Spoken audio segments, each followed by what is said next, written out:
allons parler de femmes, environnement, de médias et aussi nous allons parler de troisième lieu, nous allons parler de droits humains des femmes. Sans plus tarder, je vais m'adresser à monsieur Alain Barthélémy. Attendez, excusez-moi, je disais Alain depuis le matin. Monsieur Alain Barthélémy, quelle est selon vous l'importance de la durabilité environnementale dans la promotion des droits des femmes et comment est-ce que vous pensez que ces deux aspects sont interconnectés?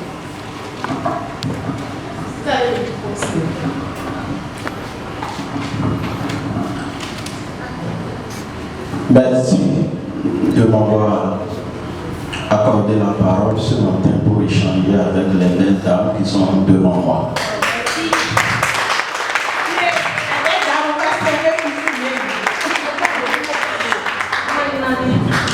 Je suis très ravi d'échanger avec cette belle nature parce que c'est d'elle qu'il s'agit. Et je voudrais qu'elle comprenne que nous, hommes, nous sommes à leur côté depuis hier pour les accompagner. Sans plus tarder, je vais essayer rapidement de présenter mon élément de réponse par rapport à la première question.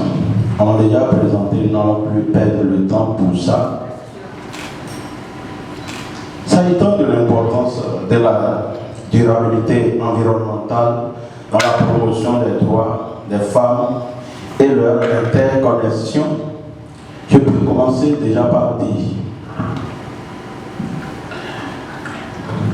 que la durabilité environnementale est non seulement indispensable dans la promotion des droits des femmes, particulièrement dans le contexte de la justice climatique au Bénin, mais aussi elle se manifeste souvent par la garantie de l'accès aux ressources naturelles qui nous renvoient à l'agriculture, l'eau et le bois.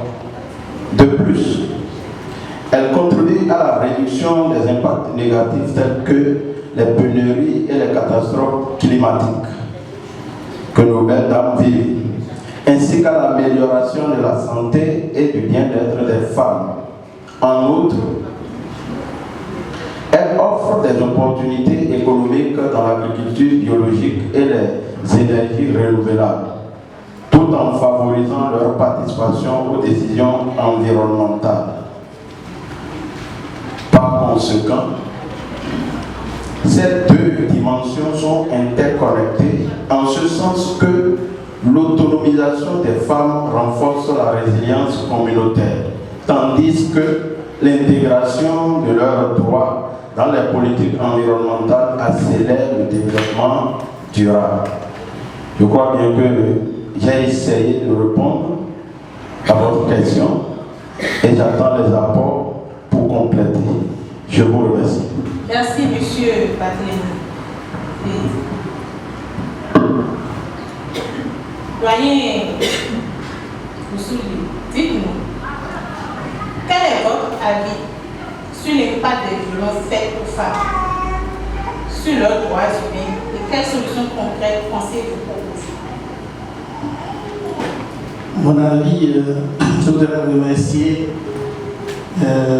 toutes les femmes ici, mais celles qui n'ont même pas la chance d'être ici, parce que la vie commence par la femme. Et dans une approche endogène, ce qui est plus proche du divin s'appelle femme. Vous êtes les seuls à parcourir 3 étapes dans votre vie: la virginité, la divinité, l'étape de ménopause qui est sacrée.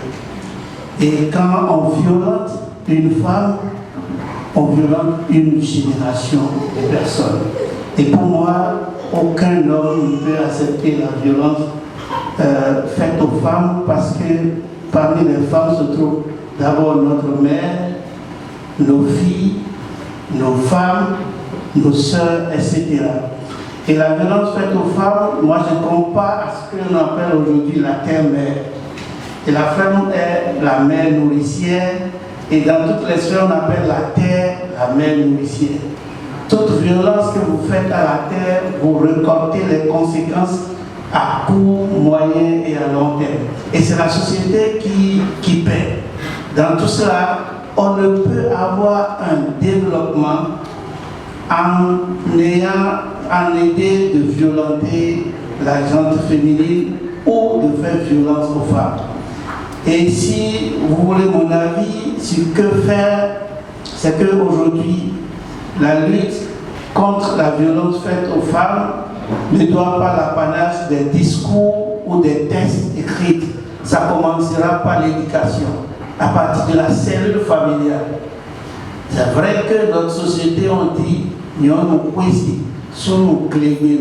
Bon, je l'avais dit clés, nous on sera dans les champs tout le temps. C'est de voir, de ne pas déjà faire de stigmatisation. Moi, ma fille m'a demandé d'aller faire football. Personne ne peut l'empêcher. Je lui ai mis les moyens pour qu'elle aille faire football.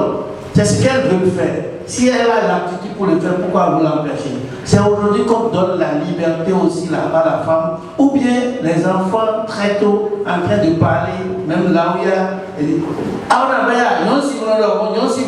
Il y a des choses que la femme ne doit pas dire, mais quand on remonte déjà à l'enfance, de le limiter à l'impression de femme, on ne peut pas l'aider à prendre des décisions de eux. Donc c'est aussi en tant qu'homme, parent, mari et frère, c'est de leur permettre aussi d'être dans les instances de décision. Aujourd'hui, la sœur qui est CA de Vacon, je pense qu'elle est la seule élue dans notre département ici. Moi, j'ai traîné mes bosses pendant 18 ans dans une marine. Quand on fait des réunions, mais vous-même, nous-mêmes, on fait des notions. Donc aujourd'hui, c'est d'ouvrir notre mentalité, non seulement à être là comme on protège, mais aussi à permettre à ce que le droit de la femme soit respecté, quelle qu'en soit sa condition. Le droit de la femme n'est pas laissé seulement aux femmes intellectuelles ou bien aux femmes en fonction politique ou autre. Même nos femmes dans le milieu rural ont besoin de droits et elles doivent être respectées avec la dignité. Qui violente une femme, violente la vie, et nous sommes en train d'aller contre le développement humain durable. Merci, doyen. Nous soulignons que la place de la femme aujourd'hui n'est plus discutable. Gardez le micro s'il vous plaît et dites-nous comment est-ce que les institutions gouvernementales peuvent-elles mieux défendre, protéger les droits des femmes? La proximité des associations ou des organisations non gouvernementales aujourd'hui est capitale pour qu'on puisse relayer les projets, programmes et même les tests qui sont pris par les gouvernements.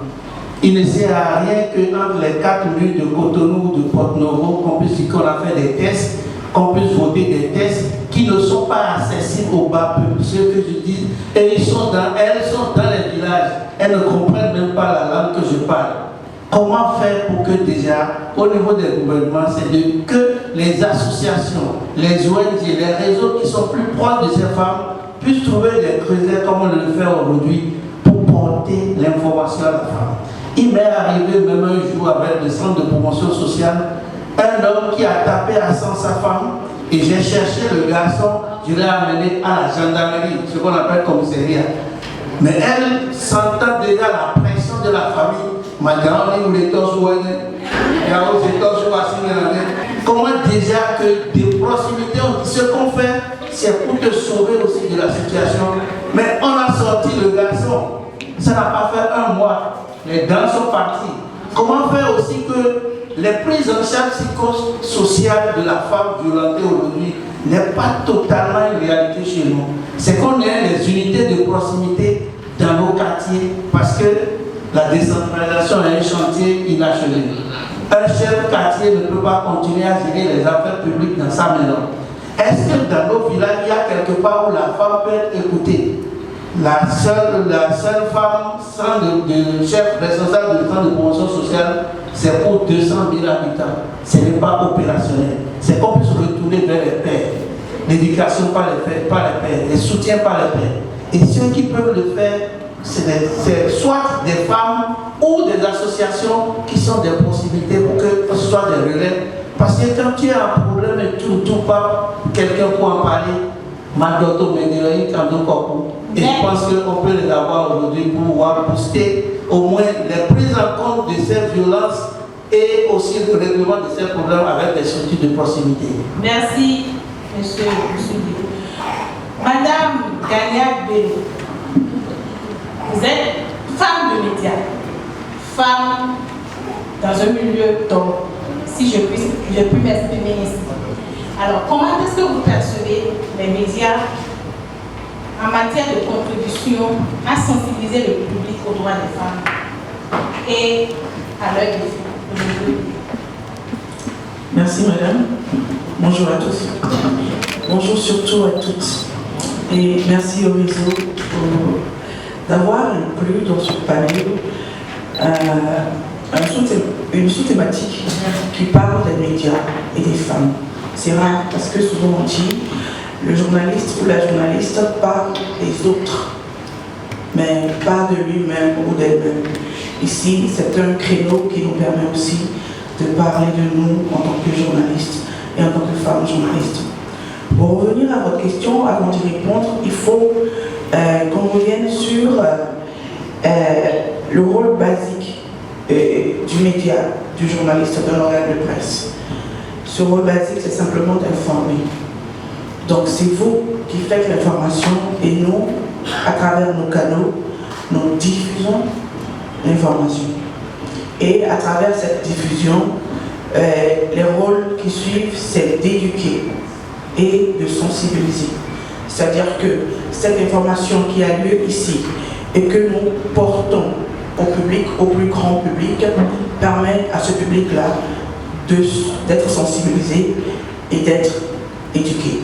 C'est pour dire que le média n'a pas pour rôle premier de prendre l'initiative d'organiser des campagnes d'information pour sensibiliser sur les violences faites aux femmes, de prendre et de créer des structures pour parler des violences faites aux femmes ou pour parler de la défense des droits des femmes. Quand je reviens au cœur de votre question, il revient à vous, individus et collectivités, et individus et communautés, de donner sa valeur aux médias, afin qu'il joue pleinement son rôle. Je m'explique autrement. Dans une communauté, une femme ou des femmes sont victimes de violences, que ce soit violence physique, violence économique, violence psychologique. Souvent, quand un média prend à bras le corps ce sujet-là, ou ce fait, et se dit qu'il va travailler sur cette information afin de décourager ce type de mœurs-là, il arrive que ces médias-là ne trouvent pas preneur. C'est-à-dire quoi? Quand le média ne commence pas trop parler de cet événement, il peut subir des menaces. Ou un chef en haut peut dire, il faut dire à ta soeur là, ou à ta collaboratrice qui parle trop de cette violence-là, de laisser tomber le sujet. L'autre chose que je veux dire, on a ce qu'on appelle le média public et le média privé. Quand on parle de médias publics, on a par exemple l'ORTB qui est devenu SRTB, on a la Nation, on a la radio, qui sont des médias publics, comme les APE. Il y a les médias privés. Les médias privés, c'est comme vous et moi, on se lève un jour, on est passionné d'information, on est passionné de journalisme, et on se dit, on a les moyens de créer un média, ou on a des partenaires pour créer un média. C'est là où le bas blesse. Souvent, quand on est dans les médias privés, par exemple, il y a des priorités. Les priorités, c'est comment rentabiliser ce média. On devient comme des commerçants. Mindona Guaredo, à Zodemi, à Jodemi, ou bien. Donc souvent, quand on est médias privés, on cherche d'abord des sujets qui intéressent et qui intéressent l'argent. Des sujets où, quand je vais sur Internet, ou que j'approche un politique, ou une diplomatie, je peux avoir de gros contrats, donc rentabiliser et pouvoir payer mes employés, mes collaborateurs. Alors, quand un média s'acharne à parler de violence, à sensibiliser sur les violences, à dire que la violence c'est pas bon et autres, quand est-ce qu'il peut rentabiliser? Ça c'est médias privés, le cas des médias privés. Quand on prend des médias publics, le RTB, SRTB, La Nation, Alafia et autres, ils ont leur ligne éditoriale. Même les médias privés aussi ont leur ligne éditoriale. Dans quel média privé un jour s'est levé pour dire ma ligne éditoriale, la principale, c'est de lutter contre les violences faites aux femmes. C'est dire qu'on profite de ce créneau-là pour dire que nous devons repenser ce qu'on appelle journalisme positif. Aujourd'hui, avant, on se dit on ne peut que donner les formations qui existent. Mais de plus en plus, grâce à Internet, grâce aux réseaux sociaux, il y a des médias qui se développent, il y a des concepts d'information, des concepts de médias qui se développent. Des gens aujourd'hui, ils sont dans la dynamique, je suis un média positif. Je fais du journalisme positif, c'est-à-dire que au lieu de passer le temps à dire que les violences, ce n'est pas bien, les violences, ce n'est pas une bonne chose, on fait la promotion des femmes qui développent le monde. On fait la promotion des femmes qui sont des leaders du monde. Attention, quand je dis des femmes qui développent le monde, des femmes qui sont des leaders du monde, ce ne sont pas des femmes qui sont dans les bureaux climatisés seulement. Ce ne sont pas des femmes scientifiques dont on parle chez Internet et autres. C'est aussi notre maman qui est au marché. Grâce à qui aujourd'hui, moi, fille, je suis à l'université. C'est aussi notre sœur qui est infirmière ou sage-femme, qui est passionnée de son métier et qui arrive à accoucher une femme sans statistique de décès. C'est pour dire qu'aujourd'hui, le média, il faut le repenser d'abord, mais il faut aussi repenser comment les médias peuvent être impliqués dans des initiatives comme celles que vous mettez en œuvre aujourd'hui. Merci Madame Gagnac, gardez le micro, on l'aurait compris, il faut repenser les médias, penser médias positifs pour pouvoir impacter la gente féminine. Alors dites-nous, quelle expérience de campagne médiatique avez-vous connue qui est impactée, qui a créé un changement positif dans la vie des femmes? Merci pour la question. Parce que je vais lu la question avant qu'on s'installe ici. J'ai souri, mais avant d'y répondre et avant de dire pourquoi j'ai souri, je reviens à mon premier développement. Ce n'est pas le média qui prend l'initiative d'organiser une campagne médiatique pour sensibiliser sur les violences. C'est vous par exemple, notre doyen à côté, c'est vous par exemple qui prenez l'initiative que chaque semaine, chaque mois ou chaque périodicité, on initie des campagnes pour lutter contre les violences faites aux femmes et vous impliquez massivement les médias. Et quand plusieurs médias, par exemple ici on a 2 médias, on a 2 caméras, je suppose qu'on a 2 organes de presse. Si on avait 10 organes de presse, voyez la différence. 10 organes de presse qui parleraient de cette activité qui a commencé depuis hier, au lieu de 2 par exemple. Vous voyez l'intensité, le nombre de public qui aura l'information, qui sera impacté par cette activité-là. J'ai souri pourquoi quand j'ai, à votre question, le cas Angela Peja, c'est une journaliste de RTB, ancienne SRTB, qui à un moment donné en a eu marre et apporter au public les violences sexistes dont elle a été victime ou est victime depuis des années. Elle a eu le courage. Elle a eu le courage de dire stop. Dans le milieu des médias au Bénin, les femmes journalistes sont victimes de violences sexuelles, sont victimes d'agressions sexuelles, sont victimes d'oppression, sont victimes de de choses dont on ne peut pas imaginer, parce qu'on pense que les femmes dans les médias ne peuvent pas vivre ça, parce que c'est eux et elles qui portent l'information sur les violences. Quand le cas est arrivé et que ça ne commençait pas à devenir, pas à alimenter toutes les langues, on a commencé par la critiquer négativement. Que c'est de sa faute, c'est elle. On a commencé par lui porter coup négativement. On a commencé par sortir des dossiers sur elle, des photos où elle était en jupe mini, des photos où selon certaines personnes, elle était beaucoup trop maquillée.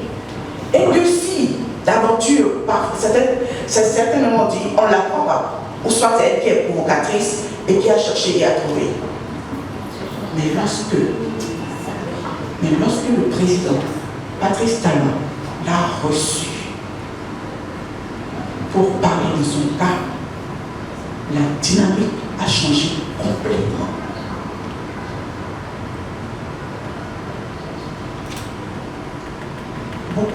Les gens n'ont plus le courage de la pointer du doigt, de dire que c'est sa faute.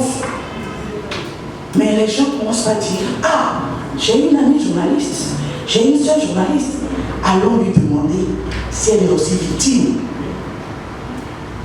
Ah, dans votre milieu c'est aussi comme ça. Avant de passer en antenne, c'est le droit de cuissage. Avant d'avoir un reportage juteux, il faut donner. Quand vous êtes stagiaire, que vous venez, il faut ouvrir forcément les cuisses. Pour le patron, on commence par s'interroger, on commence par s'inquiéter. Parce qu'on se dit, c'est irresponsable. C'est dire que pour changer la situation des femmes, qu'elles soient journalistes ou pas, qu'elles soient leaders ou pas, une partie du travail vient de nous, certes, mais la grosse partie vient du leader qui est en haut. Parce qu'il a